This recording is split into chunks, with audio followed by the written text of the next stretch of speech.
আমি ডক্টর মোহাম্মদ মাহমুদুল হাসান আজ যে বিষয় নিয়ে আলোচনা করব তা হলো ডাস্ট অ্যালার্জি বা ধুলোর অ্যালার্জি।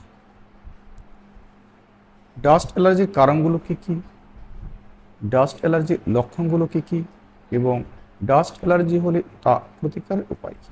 শিশু, পুরুষ ও মহিলাদের যাবতীয় রোগের প্রকৃত চিকিৎসা নিতে গুগল প্লে স্টোর থেকে হোমিও হেলথ কেয়ার অ্যাপটি ইনস্টল করে রেজিস্ট্রেশন করুন। বিস্তারিত জানতে besthomeodoctor.com ওয়েবসাইটটি ভিজিট করুন।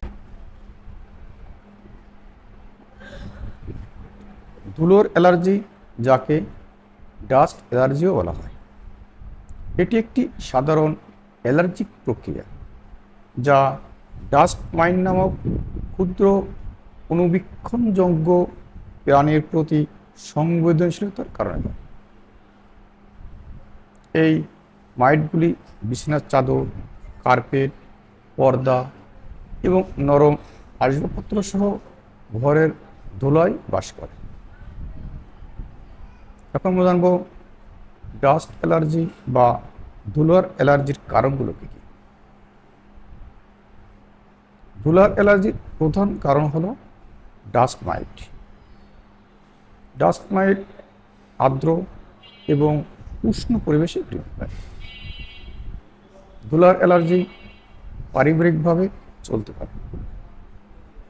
এখন আমরা জানব ডাস্ট অ্যালার্জি বা ধুলার অ্যালার্জির লক্ষণগুলো কী কী।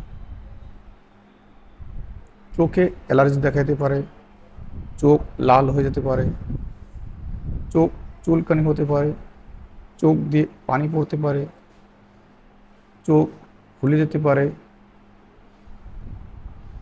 শ্বাসযন্ত্রে অ্যালার্জি দেখা যেতে পারে, যেমন হাঁচি দেখা যেতে পারে, কাশি হতে পারে, সর্দি হতে পারে, নাক বন্ধ হয়ে যেতে পারে, শ্বাসকষ্ট দেখা যেতে পারে, হাঁপানি হতে পারে। ত্বকের অ্যালার্জি দেখা যেতে পারে, যেমন চুলকানি দেখা যেতে পারে, ফুসকুড়িযুক্ত ত্বক দেখা যেতে পারে, একজিমা দেখা যেতে পারে।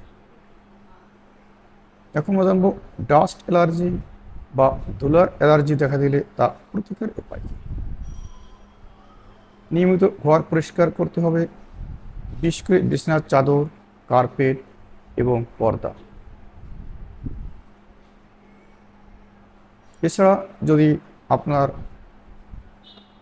ডাস্ট অ্যালার্জির খুব সমস্যা দেখা দেয় তাহলে দ্রুত ডাক্তারের নিকট সম্পন্ন হয়ে সঠিক চিকিৎসা নিলে এই সমস্যা থেকে মুক্তি পাওয়া সম্ভব।